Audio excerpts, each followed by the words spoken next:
Hi, this is Nadi, and you're being greeted. Welcome to my video, and thank you.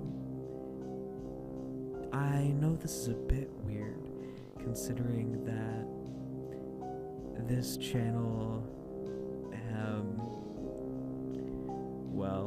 uploaded covers with a couple of derivatives thrown in there. Although my next song is probably going to take a little while longer than usual. Even more so than the last couple. And that's because I'm doing something a bit experimental. And I figure since the first experimental song that I did, well, it didn't work out very well. Fingers crossed on the second one.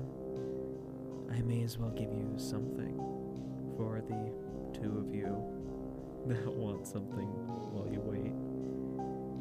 And it's not quite a song, but I do hope it gives you some level of enjoyment. So, this is also something I've just really wanted to talk about because it's definitely weird. And this is coming from a guy that deals with the differently normal.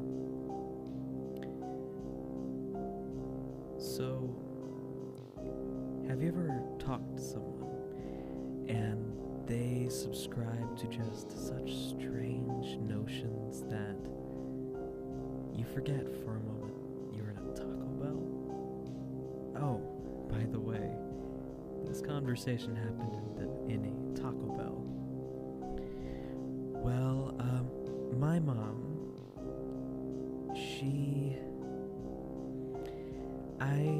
this conversation happened a month ago, so I can't quite remember exactly how it started or how we got there. Oh, that's right. We were talking about some Bat Guamo insane conspiracies, and she believes in a few. Fortunately, I can confirm she does not believe the earth is flat, and she also doesn't believe that 5G is going to drain our testosterone or anything.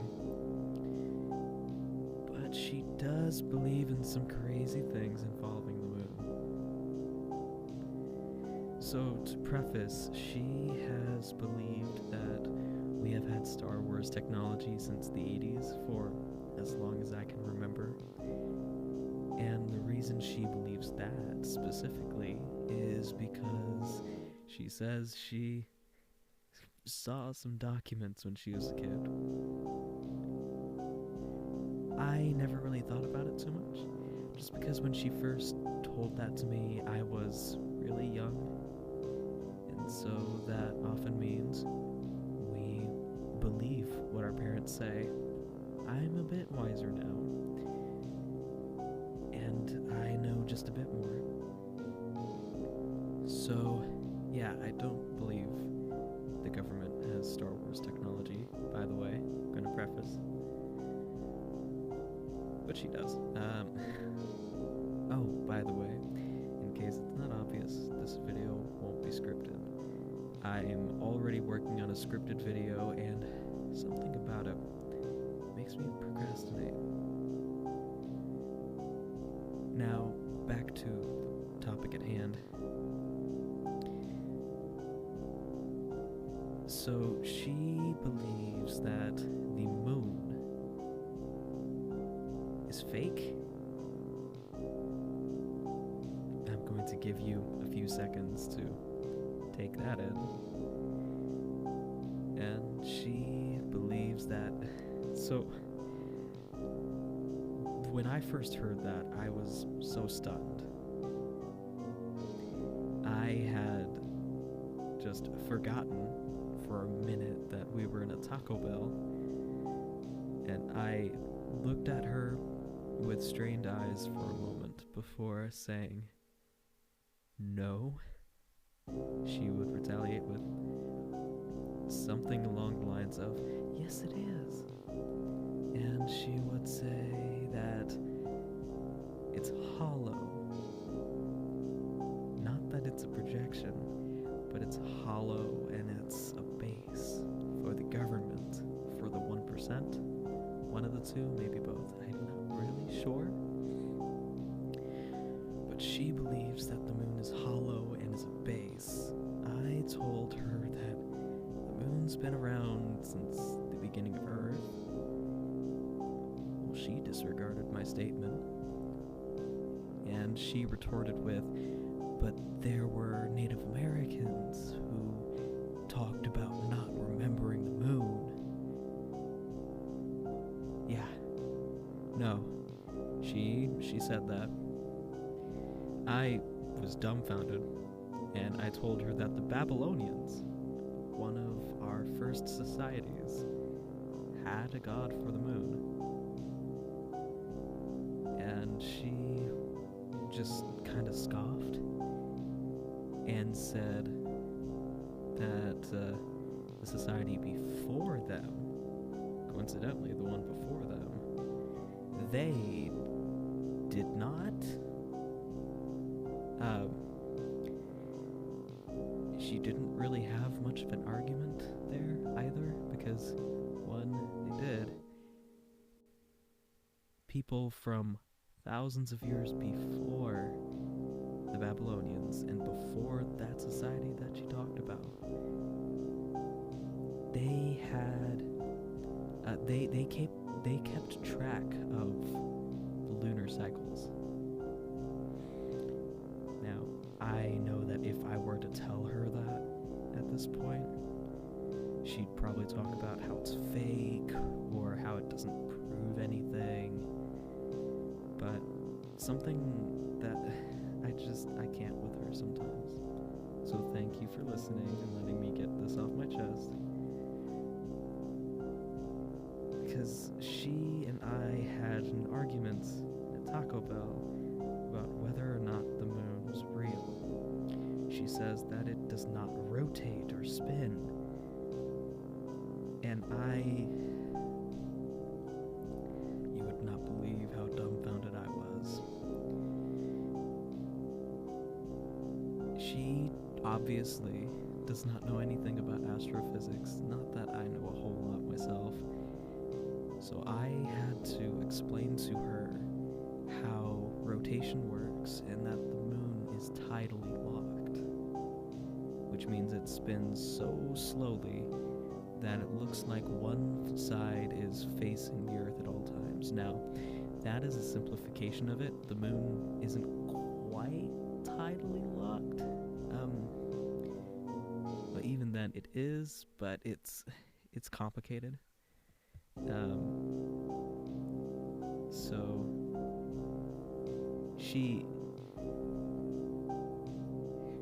that was my computer. So she ended up talking to me about how no other devices,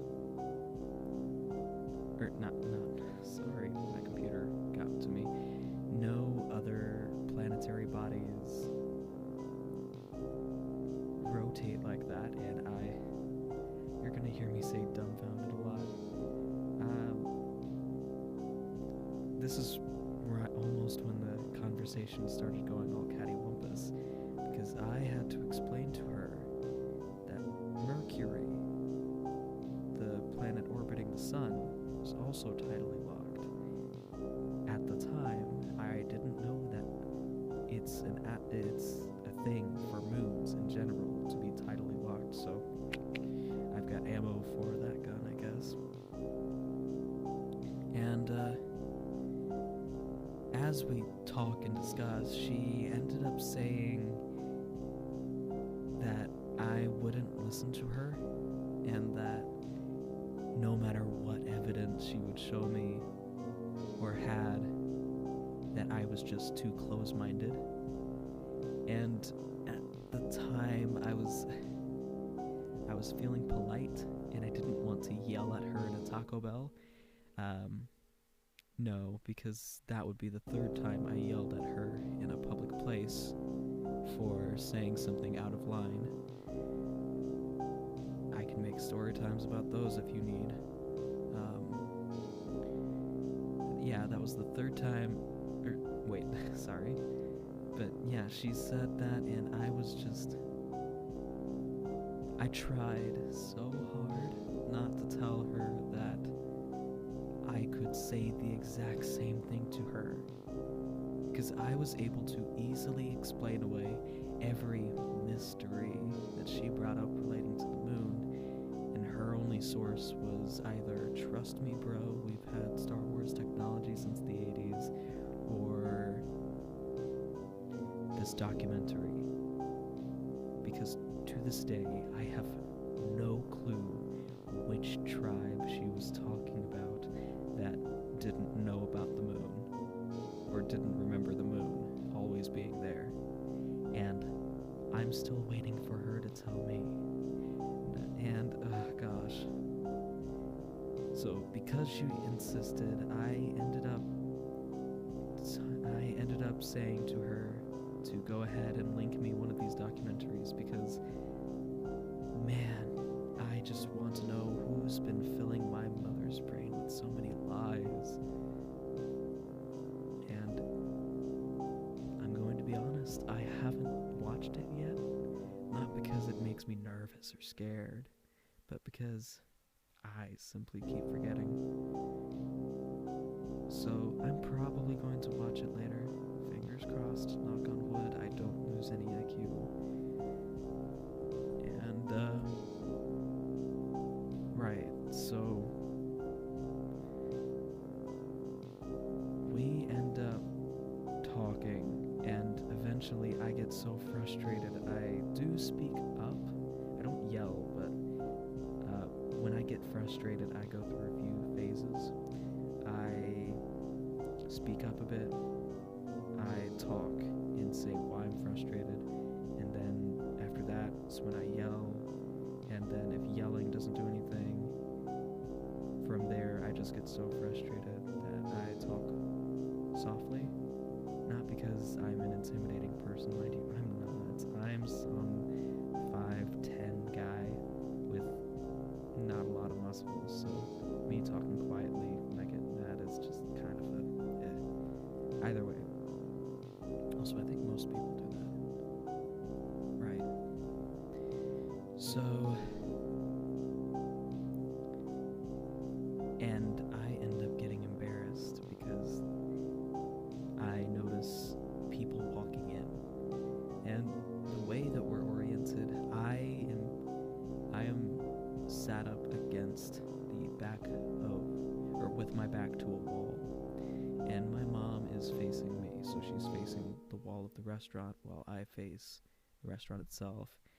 So she doesn't know when people come in, and I can see the looks they're given because we're not talking about this quietly. So I try ending the conversation, and I use those people as an excuse, and I say, "Mom, there's people here, let's not talk about conspiracy theories," and she does not care. She plays dumb, and she says, "What conspiracy theories?"